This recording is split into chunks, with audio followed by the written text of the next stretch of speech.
Selamat datang Bapak Ibu guru hebat. Mari kita belajar bersama, berkolaborasi, saling mendukung dan mewujudkan budaya positif di lingkungan sekolah kita.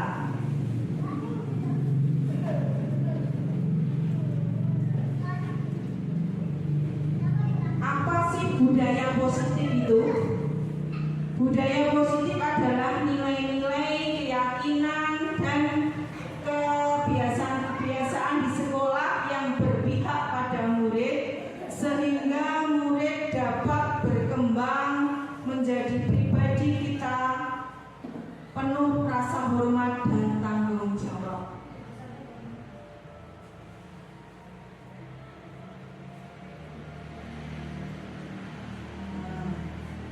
Di sini eksplorasi konsep dan budaya positif itu ada 8, yaitu paradigma teori kognitif, paradigma teori kontrol, hukuman, konsekuensi dan restitusi, keyakinan kelas, posisi kontrol, mulai dari disiplin dan nilai kebajikan,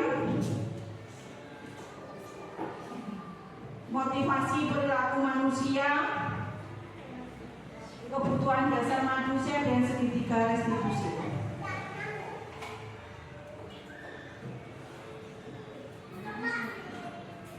Perbedaan paradigma teori kontrol.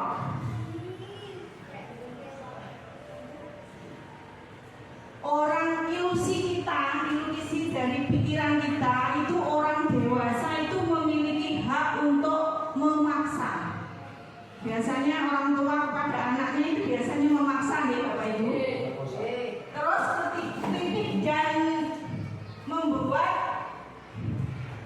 kritik dan membuat orang bersalah dan menguatkan karakter. Yang ketiga, guru mengontrol murid. Dan yang keempat, penguatan yang positif, efektif, dan bermanfaat. Itu ilusi kita yang ada di pikiran kita. Terus perubahan paradigma teori kontrol. Ada stimulus respon dan teori kontrol. Stimulus respon itu realitas kebutuhan kita itu sama. Jadi kebutuhan orang itu dianggap sama kalau stimulus respon. Sedangkan teori kontrol itu kebutuhan kita berbeda. Jadi kita mengajak anak didik, biasanya kebutuhan anak didik itu sama, seolah-olah sama, padahal kenyataan itu berbeda. Terus yang kedua, semua orang melihat hal yang sama. Sedangkan di teori kontrol, seseorang memiliki gambaran yang berbeda. Ketiga, kita mencoba mengubah orang agar berpandangan sama dengan kita. Itu stimulus respon. Sedangkan teori kontrol, kita berusaha memahami pandangan orang lain tentang dunia. Biasanya pemahaman orang lain itu kan berbeda, gitu. Perilaku buruk itu dilihat sebagai suatu kesalahan. Di teori kontrol, semua perilaku memiliki tujuan. Jadi anak-anak umpamanya berperilaku buruk itu biasanya punya tujuan. Umpamanya dia sering disakiti di rumah, nah itu diluapkan di sekolah. Itu termasuk teori kontrol.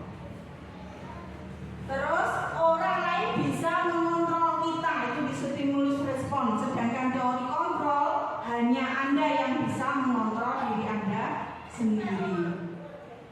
Saya bisa mengontrol orang lain. Di teori kontrol, Anda tidak bisa mengontrol orang lain. Yang terakhir, model berpikir itu menang atau kalah. Sedangkan teori kontrol, model berpikirnya menang-menang. Makna disiplin. Apa itu makna disiplin, Bapak Ibu guru? Mungkin bisa. Menjalankan aturan. Ya, menjalankan aturan. Patuh, itu disiplin. Menurut Ki Hajar Dewantara, disiplin adalah kemerdekaan adalah harus ada disiplin. Ada kemerdekaan pasti ada disiplin yang kuat. Sungguh pun disiplin itu bersifat self disiplin, yaitu kita sendiri yang mewajibkan kita dengan sekeras-kerasnya, itu sama saja. Sebab jika kita tidak cakap melakukan self disiplin, wajiblah penguasa lain mendisiplinkan diri kita, seperti dengan aturan. Dan peraturan demikian itulah harus ada di dalam suasana yang merdeka. Itu menurut Ki Hajar Dewantara. Terus menurut Diana menyatakan bahwa arti kata disiplin berasal dari bahasa Latin. Disiplin yang artinya belajar. Kata disiplin juga berasal dari kata yang sama dengan disiplin atau murid atau pengikut. Untuk menjadi seorang murid atau pengikut, seseorang itu harus paham betul alasan mengapa mereka mengikuti suatu aliran atau ajaran tertentu, sehingga motivasi yang terbangun adalah motivasi intrinsik dari dalam diri kita sendiri, bukan ekstrinsik. Lanjut. Seseorang yang memiliki disiplin diri berarti mereka bisa bertanggung jawab terhadap apa yang dilakukannya, karena mereka mendasarkan tindakan mereka pada nilai-nilai kebajikan universal. Beriman seperti beriman bertakwa pada Tuhan Yang Maha Esa serta berakhlak mulia, itu termasuk profil pelajar Pancasila ya, berkebinekaan global, gotong royong, mandiri, kreatif, dan bernama kritis. Terus disiplin positif itu merupakan salah satu cara penerapan disiplin yang bertujuan untuk menumbuhkan kesadaran serta memberdayakan murid untuk melakukan sesuatu tanpa adanya ancaman hukuman atau penghargaan. 3. Motivasi perilaku manusia itu ada yang eksternal dan ada internal. Eksternal itu untuk menghindari ketidaknyamanan atau hukuman. Eksternal juga untuk mendapatkan imbalan atau penghargaan dari orang lain. Jadi orang itu membuat kebaikan itu pengen hadiah. Aku dapat hadiah, nanti bisa saya lakukan dengan lebih baik, nanti akan mendapat hadiah. Terus yang ketiga adalah internal. Internal adalah umpan balik menjadi orang yang mereka inginkan dan menghargai diri sendiri dengan nilai-nilai yang mereka percaya. Terus 5. Kebutuhan dasar manusia. Terus bertahan hidup, yang pertama kebutuhan manusia. Bertahan hidup itulah yang bersifat fisiologis. Jadi fokus pada solusi, mengembalikan murid yang salah menjadi lebih, menjadi kesalah pada kelompoknya. Ini ilustrasi konsekuensi dan restitusi.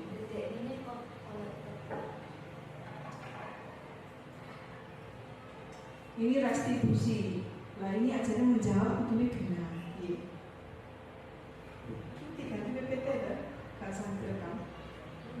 Akhir rekaman nih, sorry tadi akhir rekaman nih. Aku nggak tahu ya kamu. Betulnya sudah janji. Bayarnya itu. Rekaman. Terus jalan kan? Wonten file laptop.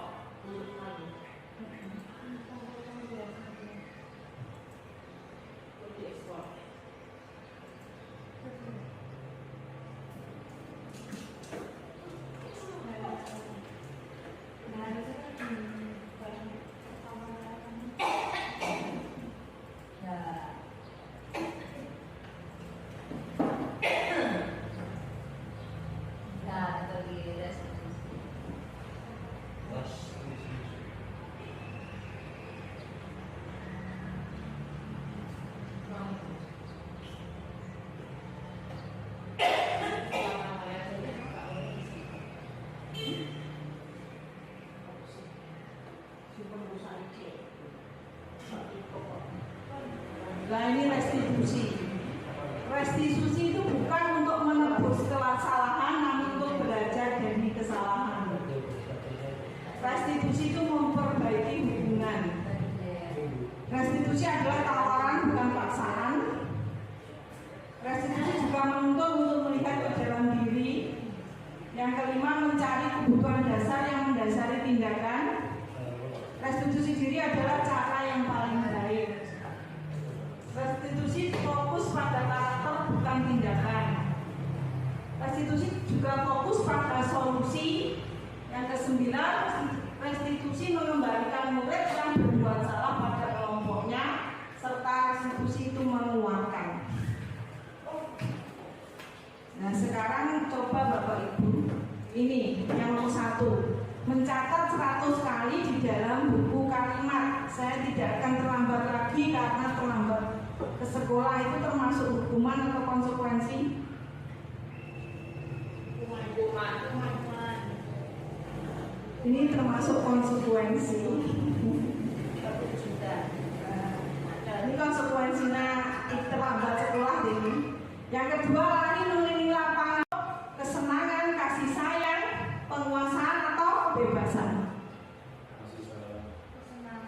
Di situ ada kata senang, berarti kesenangan.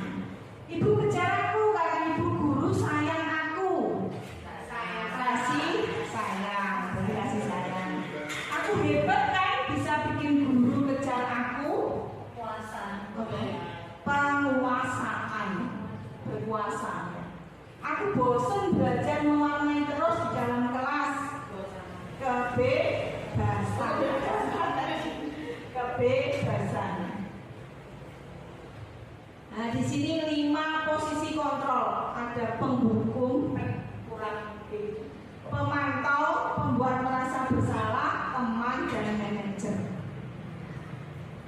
Penghukum ini contohnya. Seorang penghukum itu bisa menggunakan hukuman fisik atau verbal. Orang-orang yang menjalankan posisi penghukum senantiasa mengatakan bahwa sekolah memerlukan sistem atau alat yang dapat lebih menekan murid. Terus guru-guru yang melakukan posisi penghukum itu akan berkata seperti ini, patuhi aturan saya atau awas.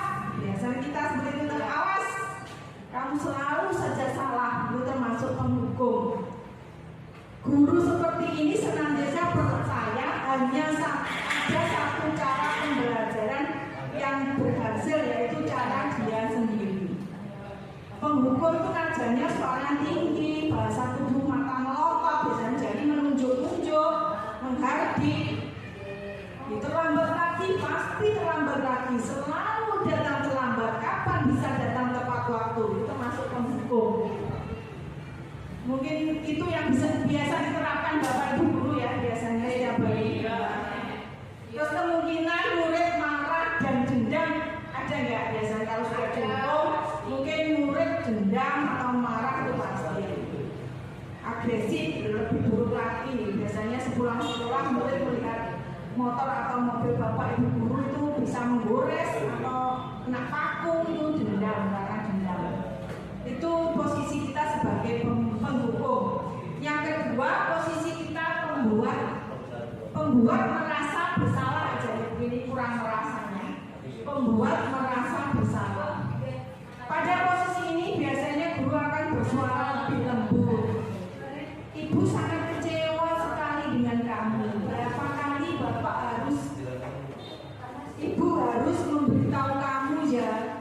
Gimana coba kalau orang tua kami tahu kami berbuat begini, biasanya melas-melas. Atau seperti ini, Aji, kamu ini bagaimana sih? Kamu sudah berjanji loh dengan ibu tidak datang terlambat. Bagaimana perasaan kamu bila ditegur murid agar dapat menemukan